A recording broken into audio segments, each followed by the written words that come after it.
बोले वृंदावन बिहारी लाल की जय। रामचरितमानस के उत्तरकांड के 65 और 66वें दोहे में तुलसीदास जी ने लिखा कि एक दिन राम जी ने गुरुजनों को बुलाया, प्रजा को बुलाया, भाइयों को बुलवाया और सभी को बैठाला और एक बात कही, विलक्षण बात कही। उन्होंने कहा कि राजा प्रजा का हितकारी पिता के समान होता है और यदि कुछ ऐसी बात हो जो हमारे समाज के विपरीत हो, जो अनीति कछु भाखों भाई तो मुहि बरजियो भय बिसराई। कोई भयभीत नहीं होना, निडर होकर के बता देना यदि हमसे कुछ अनीति हो रही हो, प्रजा के विपरीत हो रहा हो, प्रतिकूल हो रहा हो, अहितकारी हो रहा हो, तो बिल्कुल निर्भय होकर के बता देना कि महाराज ये अच्छा नहीं है। इसी चर्चा के आगे बढ़ाते हुए भगवान ने ज्ञान की चर्चा प्रारंभ कर दी और सभी से कहा, 67वें दोहे के 7वीं और 8वीं चौपाई है। उन्होंने कहा कि आप बड़े पवित्र और ज्ञानी धर्मात्मा श्रद्धालु लोग हैं, लेकिन इस संसार में एक बहुत बड़ा पुण्य है जो शायद आप लोग नहीं जानते हैं, लेकिन आप में है वो। फिर भी हम बता रहे हैं कि पुण्य एक जग महु नहीं दूजा। दूजा माने दूसरा। संसार में एक सबसे बड़ा पुण्य है, दूसरा इससे बड़ा पुण्य नहीं है। मन क्रम वचन विप्र पद पूजा। मन से और क्रम माने कर्म से, आचरण से, और मन से, मन क्रम वचन और बोलने से, वाणी से, ये 3 प्रकार की पूजा होती है। तो मनसा वाचा कर्मणा ब्राह्मण के चरणों की पूजा, इससे बड़ा इस संसार में कोई दूसरा पुण्य है ही नहीं। उसका फल क्या है ब्राह्मण पूजा का? तो उन्होंने बताया कि यदि कोई व्यक्ति विद्या पढ़ता है तो ऋषि ऋण से मुक्त होता है, और यज्ञ करता है तो देव ऋण से मुक्त होता है।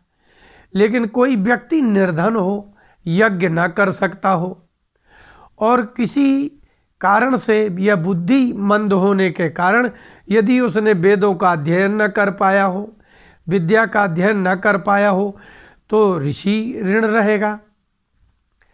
तो ऋषि ऋण और देव ऋण से मुक्ति प्राप्त करने का एकमात्र साधन है ब्राह्मण की सेवा। सानुकूल तिह पर मुनि देवा, जो तज कपट करे द्विज सेवा। जो व्यक्ति कपट छोड़ करके ब्राह्मण द्विज सेवा, ब्राह्मणों की सेवा करता है, उससे सानुकूल तिह पर मुनि देवा, उस पर सभी मुनि अर्थात पितृलोक और देवता, ये लोग सानुकूल हो जाते हैं। अब इन चौपाइयों पर थोड़ी विचार करने लायक है, सोचने जैसी चौपाई है। भगवान ने भरी सभा में एक बात कही कि मन कर्म वचन विप्र पद पूजा। मन से, कर्म से और वाणी से ब्राह्मण के चरणों की सेवा करने मात्र से ऋषि अर्थात पितृलोक, पितरलोक और देवता लोग प्रशंसानुकूल हो जाते हैं, और इससे बड़ा कोई पुण्य नहीं है। मनसा वाचा कर्मणा, क्या ब्राह्मण की कैसी पूजा होती है? मन का तात्पर्य क्या है? मन का संबंध आपका किससे है? मन का संबंध है श्रद्धा से और विश्वास से, और कर्म का संबंध किससे है? शारीरिक सेवा से, और वचसा और जो वाणी का संबंध है अर्थात वाणी से भी कभी किसी ब्राह्मण का तिरस्कार नहीं करना। यदि आप धन से सेवा नहीं कर सकते और तन से भी सेवा नहीं कर सकते, तो जैसे किसी मार्ग में आपको मंदिर मिल जाते हैं, आप मंदिरों की सेवा नहीं करते हैं, आप उनके पुजारियों को कोई आप धन नहीं देते हैं कि इसकी पूजा की जाए, और ना ही मंदिरों की आप व्यवस्था में कोई धन का खर्च करते, और ना ही शरीर से सेवा कर पाते, तो क्या करते हैं आप? प्रणाम करते हैं ना मंदिर में। यदि मंदिरों में आप जाते हैं और कर्म से अर्थात शरीर से सेवा नहीं करते आप, और वह धन भी नहीं दे पाते, तो क्या बचा अब? बोले वचसा। तो शरीर से उनको प्रणाम करना और वाणी से उनको आदर पूर्वक बोलना, यही तो पूजा है। और मन से श्रद्धा करना, इसमें आपने देखा कहीं धन की, कहीं आपने कहीं चर्चा। इसलिए मनसा वाचा कर्मणा, आपके शरीर में तीन ही तो हैं, एक मन है और एक शरीर है और एक वाणी है। इसलिए ब्राह्मण का भगवान राम ने सारी भरी सभा में कहा कि आप लोग ध्यान से सुनिए, ब्राह्मण विप्र पद पूजा, पुण्य एक जग महु नहीं दूझा। इससे बड़ा संसार में कोई दूसरा पुण्य नहीं कि आपको कहीं ब्राह्मण मार्ग में मिल जाए तो उनको वाणी के से उनका आदर करें, उनको प्रणाम करें। यदि आप समर्थ हैं तो शरीर से सेवा कर दें। क्या सेवा करेंगे शरीर से? तो शरीर से आपको धन प्राप्ति होती है। शरीर से दूसरी सेवा ये होती है कि उनको वस्तु प्रदान कर सकते हैं, उनके घर जा कर के उनकी सेवा का मतलब है उनको कोई आवश्यकता हो दे सकते हैं। मन में श्रद्धा रखें। कोई ये आवश्यक नहीं है कि जिस ब्राह्मण की आपने दीक्षा ली है बस उसी ब्राह्मण को मानते हैं और बाकी सारे ब्राह्मण आपके लिए व्यर्थ हैं, निंदनीय है। नहीं, वास्तव में भागवत के आप जब प्रथम स्कंद में देखें तो द्रौपदी के पांच पुत्र को अश्वत्थामा ने, द्रोणाचार्य जी के पुत्र ने मार डाला, लेकिन उन्होंने कहा कि इनको छोड़ दीजिए। ब्राह्मणों जन्मना गुरु, दीक्षा देने से कोई ब्राह्मण गुरु थोड़ी है, दीक्षा देने से ब्राह्मण गुरु नहीं है। जैसे गौ माता जन्मजात पूज्य होती है, देवता जन्मजात पूज्य होते हैं, ऐसे ब्राह्मण भी जन्मजात पूज्य ही होते हैं। लेकिन कहीं आपको वेदज्ञ ब्राह्मण मिल जाए, संयमी ब्राह्मण मिल जाए, संयम नियम संपन्न, वेद विद्या संपन्न ब्राह्मण मिल जाए, तो उसकी सेवा करने से बड़ा कोई दूसरा संसार में पुण्य है ही नहीं। आप अपने माता पिता की सेवा करते हैं, कैसे करते हैं आप? उनकी तन से, मन से और वाणी से सेवा करते हैं। इसलिए वाणी से आदर, कभी भी उनकी निंदा नहीं करना, ये ब्राह्मण की वाणी सेवा है। और शरीर से जो प्राप्त होने वाला धन है, दान है, ये उसकी शारीरिक सेवा हो गई।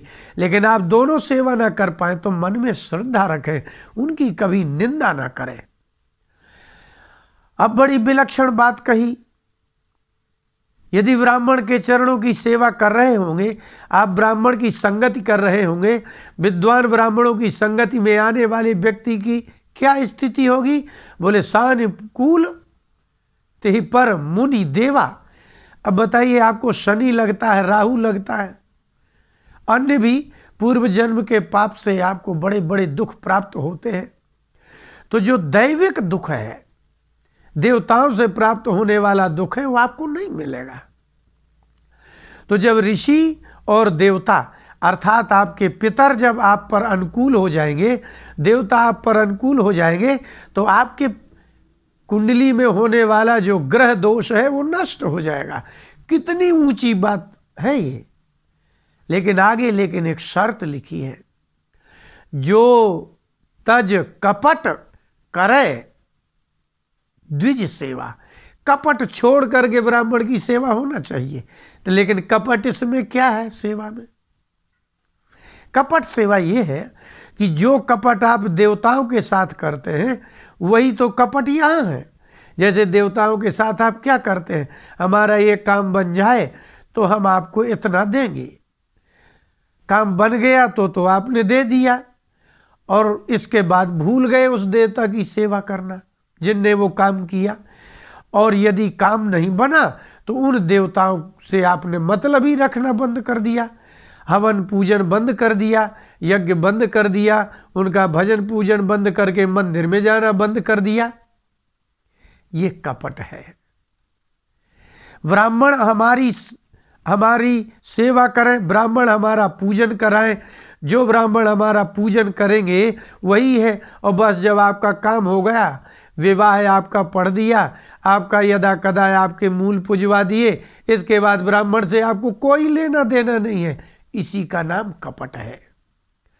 आप जब कभी आपको ब्राह्मण का कार्य आता है तब आप ब्राह्मण को बुलाते हैं और ब्राह्मण आते हैं। एक बात बहुत ही समझने जैसी बात है, भगवान ने ब्राह्मण को ऐसा क्यों कहा? तो देखिए, यदि ब्राह्मण वास्तव में उसने वेद पढ़े हैं, उसने नियमों को किया है, संयम साधा है, सत्कर्म कर रहा है, तो ब्राह्मण गरीब से गरीब हो सकता है। आपकी कम से कम दक्षिणा में बड़े बड़े कार्य कर देंगे, लेकिन आपको ऐसा ब्राह्मण कभी चोर नहीं मिलेगा। ब्राह्मण गरीब होते हुए भी चोर नहीं होता। लेकिन कैसा ब्राह्मण? जो ब्राह्मण भगवान निष्ठा होगी जिस ब्राह्मण में, शास्त्र निष्ठा होगी जिस ब्राह्मण में।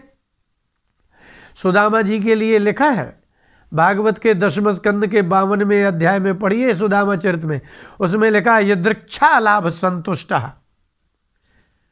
जो भगवान निष्ठा होगी जिस ब्राह्मण में, जो शास्त्र निष्ठा होगी, जो संयमी होगा ब्राह्मण, वह व्यक्ति याचक नहीं हो सकता, चोर नहीं हो सकता, व्यभिचारी नहीं हो सकता।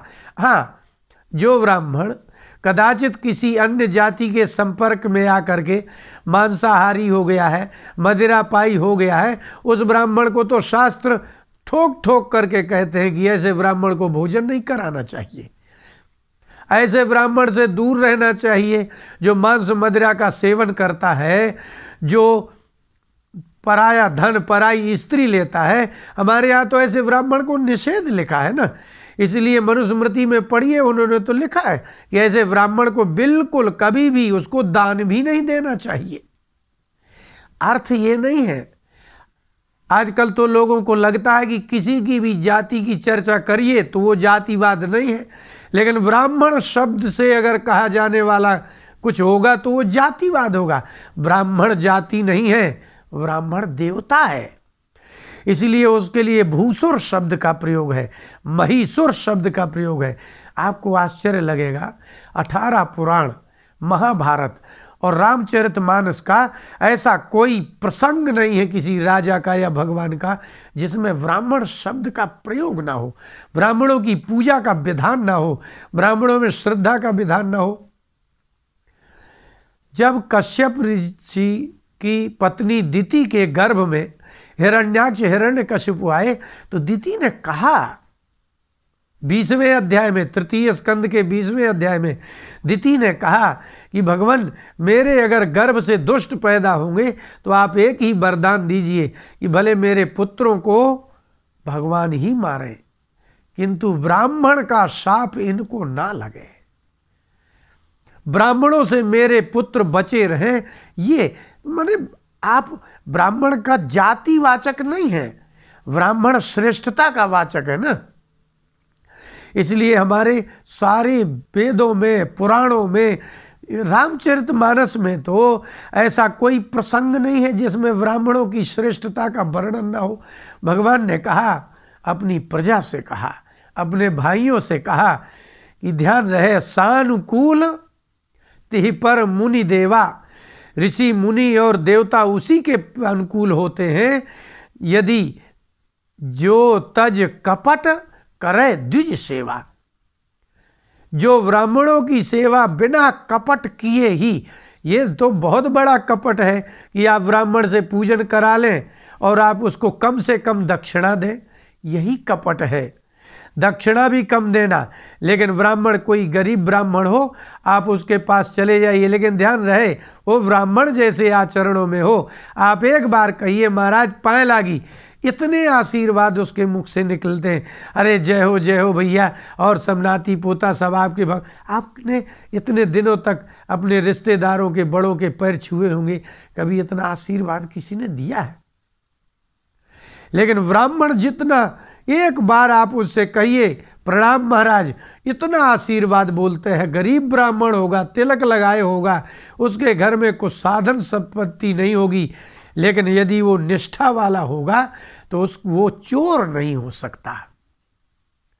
इसलिए कुसंगत में फंसे हुए ब्राह्मण को तो हमारे धर्म शास्त्रों में दान देने को मना है, उनको दान ही नहीं देना चाहिए। भगवान श्री कृष्ण ने अश्वत्थामा के मारते समय में कहा, स्थानात् निर्यापणम वपनम द्रविणा दानम स्थानात् निर्यापणम तथा।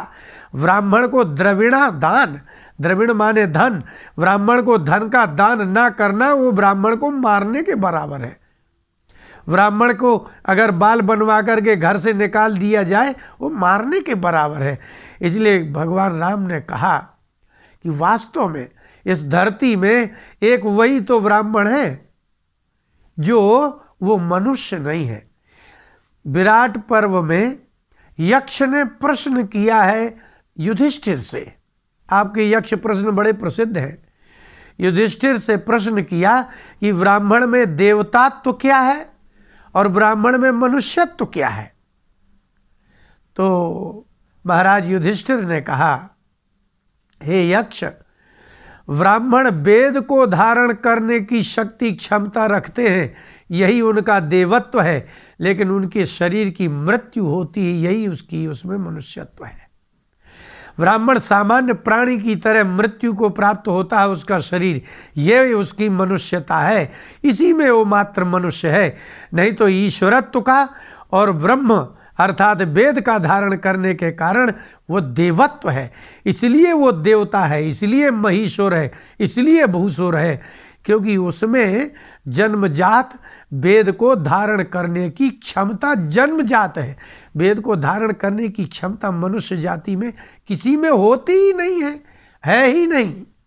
जैसे सिंह में जन्मजात वीर्यता और शौर्य, सिंह में धैर्य, शौर्य, वीर्य, पराक्रम, निर्भीकता जैसे सिंह में जन्मजात होती है, ऐसे ब्राह्मण में वेद विद्या धारण करने की, परा विद्या धारण करने की, उपनिषद विद्या धारण करने की जन्मजात उसमें ये शक्ति होती है। इसलिए भगवान राम ने कहा कि संसार में किसी से कपट करना, लेकिन ब्राह्मण से कपट नहीं करना।